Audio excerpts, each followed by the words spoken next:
leaders, have you ever wondered how you make that one date turn into a lifelong commitment? Hey, I'm not talking about dating and marriage. I'm talking about that customer loyalty, my friends. How do you turn that one engagement, that first time that they've purchased with you, to a life of loyalty and commitment where they continue to be your raving fans? Hey, if that's something that you're ready to learn about, listen up and let's dive in. Hey leaders, Crystal DeCuna here, and welcome back to the Leaders Listen Up podcast, brought to you by The Inside View. I'm your host and your friend, and each week we deliver tools and techniques to help you design those epic customer and employee experiences, allowing you to drive sales, customer loyalty, retention, and ultimately deliver that award-winning customer service that every leader wants to deliver. And so we equip you to make sure that you are the people's champion for your employees, your team, your customers, and your colleagues. So without further ado, let's dive into this week's episode. All right, leaders. So we've designed a 3-part series. When I say we, I mean me. I've designed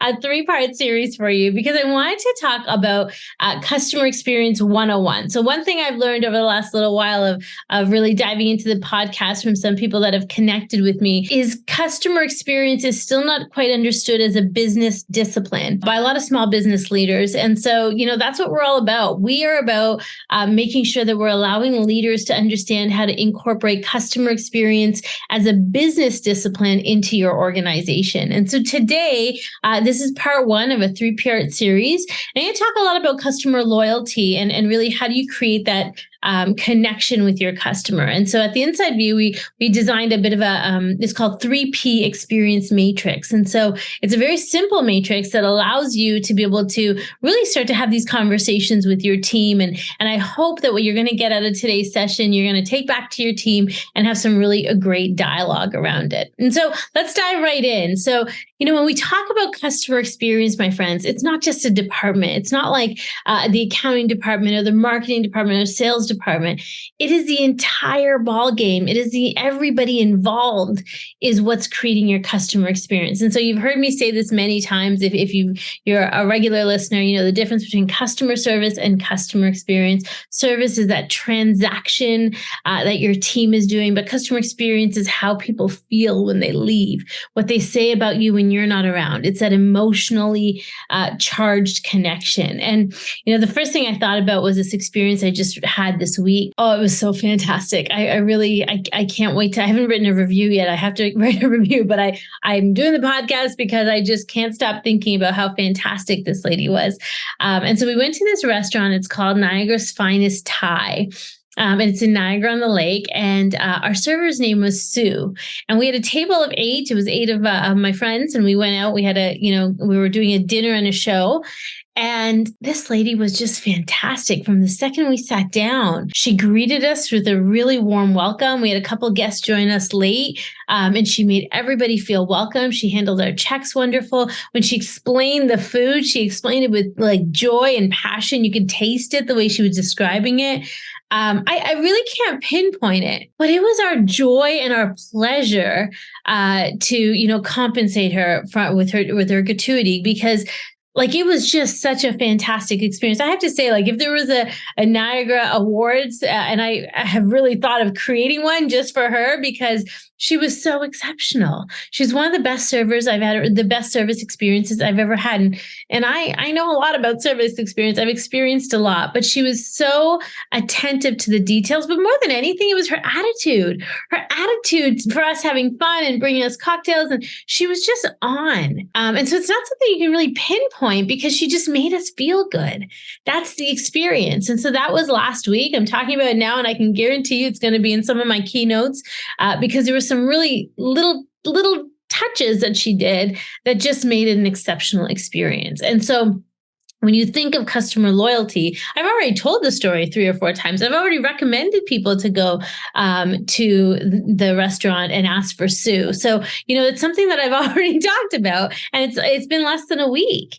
That's what happens is when you're creating an experience for people, that loyalty starts to really solidify. And so whether it's an online, you're selling products online, whether you're selling them face-to-face, whether it's a business-to-business relationship, it's that experience that people hold on to. It's that wow factor, right? How do you create those moments and those memories that last a lifetime. Now, if you listen to the podcast for a while, you've heard me share lots of stories. My son Zarik and I are big foodies. We're always dining. We have great experiences, but not just dining, whether it's travel, whether it's whatever. We've been really fortunate to have great experiences, and we've also experienced some challenging situations that we learned from. And so when I think of that moment that creates a memory, the matrix that we create is the 3P matrix, and we really focus on kind of three areas, right? We often find ourselves in these like crossroads when it comes to customer service. Sometimes we're basking in the glow of that pure joy, like I am with Sue, and how great of an experience it was for myself and our guests. Other times we can kind of be scratching our heads over how challenging the experience was. Like, that was okay. It wasn't memorable, right? It was kind of that like pass by that.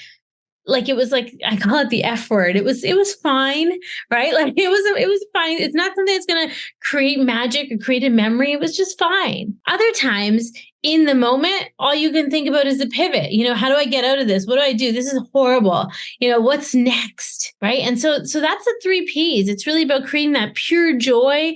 That ponder moment where you're like, what is this? Like you're just thinking about it, but you're not really thinking about it. Or there's that pivot. And so let's dive into each one. And so when I think about pure joy, it's kind of like that touchdown for customer experience, right? It's like that's that magic, that essence that really allows customers to feel connected and in their happy place, right? And that's like, I think about football just because I'm a football mom. And, sometimes you see people with like tattoos of their favorite teams. Like that's some customer loyalty, right? Something has happened. Some type of emotional connection happened when that football team was playing and they were watching and there was joy. Now, sometimes teams cannot win for the longest time, but if you've got them tattooed on your body, chances are you're going to be a fan for life, right? And so there's those moments that create those magic, something in that stadium or something that team did or something created that magic for them. And so, that's that pure joy, that essence that comes out. So when you think about a strategy, how do you constantly create that pure joy? You want to be able to win in this. And so personalization is one of those things that we all really have a great opportunity to personalize things right now, whether it's through digital campaigns or automations, whether it's personalizing emails, or handwritten notes, depending on the size of your business. Can you put a Post-it note in a bag? Those little tiny designing to delight moments that create that memory is really cool. I remember there was during the pandemic, there was a local Mexican restaurant. I never actually received the food, but I know some of my neighbors did. And they did a really cool thing where they actually had somebody dress up as Mucho Libre, like one of those Mexican wrestlers. And he went and he delivered the food, and he created this magic moment while he was doing the food delivery, and they had a note in the bag. And so I remember a couple of my neighbors talking about that experience. And, it's those little things that really kept them going and kept people constantly ordering from them and kept them top of mind, right? And so think of how you can personalize the experience and create some magic memories for customers. Automation is really great in terms of like emails. Okay, but everybody gets an email. What are you going to do? Are you just going to put their name on it? But how can you really customize an email? And so if you use a program like HubSpot or Constant Contact or any of those email systems, I want you to really go into the tagging portion of it. So can you tag your customer so that you know a little bit more about them? Is it a customer relationship management software that you have, or is it just an email software? If it is a customer relationship management software, like HubSpot allows us to do some of that more personalized things. But you want to be able to tag that customer so that you can actually speak directly to what their needs are. And that will really helps you customize things. But other things to personalize, like depending on the size of your organization, if you're B2B, it's great to maybe take a few customers and give them to an associate and say, hey, you're responsible for creating some magic and delight over the holidays for this group of clients. And you're responsible for this group of clients. And so you divvy it up. And so not every client is getting that same Christmas basket with the bottle of wine and the stuff, maybe they're getting something a little more personalized based on their needs, same budget, but based on what conversations that associate has had with them that we know a little bit more about them. And so it's not something that, especially with larger organizations, it's very challenging to manage that. But if you give it to the person that's actually managing their file already, then it makes it a little bit more manageable. So strategy number one, when it comes to pure joy, is start to really personalize the experience as much as you can. Tailor it, customize it, make it unique for that individual. Now, it's not easy to do, but it's very possible to do. You've heard me talk about send out cards before. Send out cards is another great resource, automated, where you can customize a card and have that sent to the client, especially for larger organizations. It's a great way to create a custom experience. A lot easier because you can, add pictures that include that customer in. So super, super fun. There's also another great one. It's called Blue Mountain Cards. I use this a lot with colleagues as well. And you can customize some cards that are e-cards that can be sent as well. So depending on the size of your organization, there's all sorts of options there. All right. Number two in the matrix is this idea of pondering. Those timeouts when it comes to customer experiences, right? Those interactions that really, I call them actually a point of pause. So it's like, there's pure joy and then there's point of pause where it's just like nothing goes wrong, but nothing is really bringing them joy. Like they're not miserable. They're not in joy. They're just fine, right? Like it's just a fine experience. Now, I don't know about you, but fine stories are not stories I tell very often. Fine stories are not stories I'm a raving fan about, right? And so one of the great ways to kind of do this, I was working with one organization. They were having a lot of fine experiences. They delivered what they said they were going to deliver, right? Customer wanted this and they delivered it and on time in the budget and they got it. And so there was a level of consistency there that built customer loyalty. But they weren't getting that referral business. They weren't creating those raving fans. There was customer loyalty because they did what they said they were going to do, but they didn't necessarily do it with joy, and they didn't necessarily create these magic moments for people. It was just a point of pause. It was the experience was fine, and so we started to analyze that customer experience by sending it a survey. We started with a simple survey. We did some focus groups later, but we started with just a simple 5-question survey. And the survey really allowed us to get some feedback. And the survey went out right away. As soon as that customer left, they got that survey right away. So it was top of mind. Now, here's the thing. When you do these surveys, you have to receive them with an open mind, right? Get that feedback, listen. Don't be defensive, my friends. The buts. Oh, but we were short-staffed. Oh, but we were this. Oh, but if you're asking for it, you got to be ready to receive it. And if you're ready to receive it, you have to have a plan to start to change and adjust. So, but surveys are a great way to start. There are, a couple questions. Just make sure your questions are really not just yes or no questions, but really open-ended, allow you to get some more really robust and rich information from your customer, allow your customer to talk, offer an opportunity to have a call if needed. I love doing focus groups afterwards, though. We can get some confidential focus groups where a customer feels like they can speak freely. We do this with a lot of our clients. But it really gives us rich data that we can action, right? Why this works is because it shows that you're committed. Hey, you're committed to excellence. You're committed to changing and adjusting. I often see like on Google reviews and stuff sometimes where businesses don't comment on the negative reviews. They only say thank you for the positive ones, or vice versa. They only comment on the negative ones and don't say anything for the positive ones, just give them a thumbs up or a like. And so I think it's really important. If those Google reviews mean a lot to you, my friends, then you have to take the time to respond appropriately, not defensively, but really respectfully, and value those opinions because they matter. They're on the internet and they're not going anywhere, right? Those opinions matter.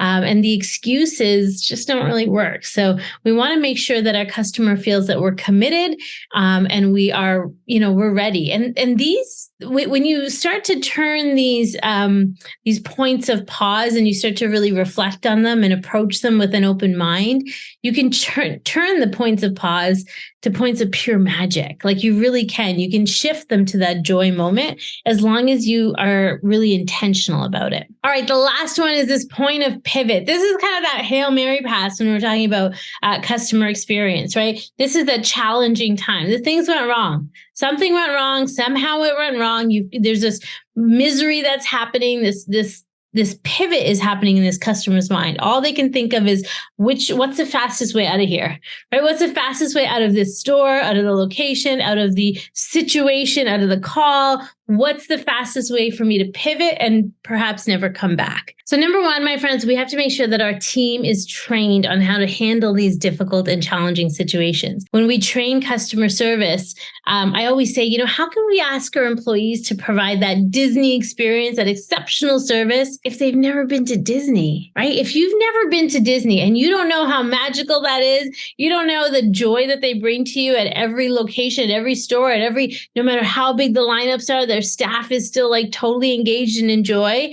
If you've never experienced that firsthand, how can you provide that to your customer, right? You can't. And so people can tell you all about it, but you have to have experienced exceptional service to understand how you're going to be able to deliver it.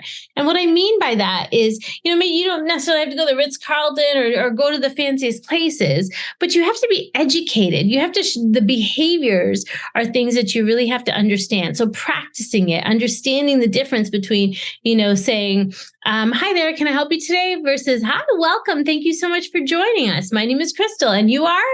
That's a difference. And that takes effort and intentionality and practice. And so you got to give your team the tools to succeed in these pivot moments, because the customer will pivot, my friend, and they'll never come back. And one thing we know is that it costs 8 times more to gain a new customer than to keep one that we already have or sell more to one that we already have. And so we really want to make sure that the customers that we have that cost us money to get them to come to our doors or come to our virtual doors, there was a cost of acquisition there. And so we need to make sure that we're really valuing that cost of acquisition as much as possible. So, how you win here, you want to make sure that you're resolving that challenge within at least 24 hours, even sooner if you can. Make that initial communication connection so that they feel valued and they feel like there's a solution on the way. Why it works is because when you take that quick action, you're committed to getting it right, and they know that it's important. They know that you value it. They know that, they're working very fast. There's actually a Forrester study done that talked about, the speed of service, and 77% of customers say that valuing their time is the most important thing a company can do to provide great service. Valuing their time. Hey, you've all been on hold on some of those calls where you've been on hold for 40 minutes or longer or an hour. And the lack of value of your time can create a lot of frustration. So your 24-hour turnaround is really a strategy to be able to make sure that you're keeping that customer top of mind. And it's a game changer when it comes to customer satisfaction. All right, my friends, this is, like I said, part 1 of a 3-part series. Today, we talked about those 3 Ps. And then next week, we're going to talk about journey mapping, because I know so many of you have asked about journey mapping, and I'm thrilled to share that tool with you. And then the following week, we're going to diving into consistency. So I've got a system that I use to really help your team create that consistency in service. All right, that's it for today. I hope you enjoyed this week's episode. And hey, try one of these conversations with your team. Start to really dive into, what does pure magic look like? What happens when we have to pivot? How do we resolve that with our customers? So have these conversations. Let me know how it goes. Please share in the comments or ask questions. I'd be happy to design a podcast episode just for you and your team. My friends, thank you for being here. Continue to stay connected with us on all of our social media platforms. We're all over Instagram. We even post a couple bloopers on there, so go ahead and check that out when you can. All right, well, until next time, leaders, thank you so much for tuning in. Don't forget to stay connected with us, and always remember to listen up.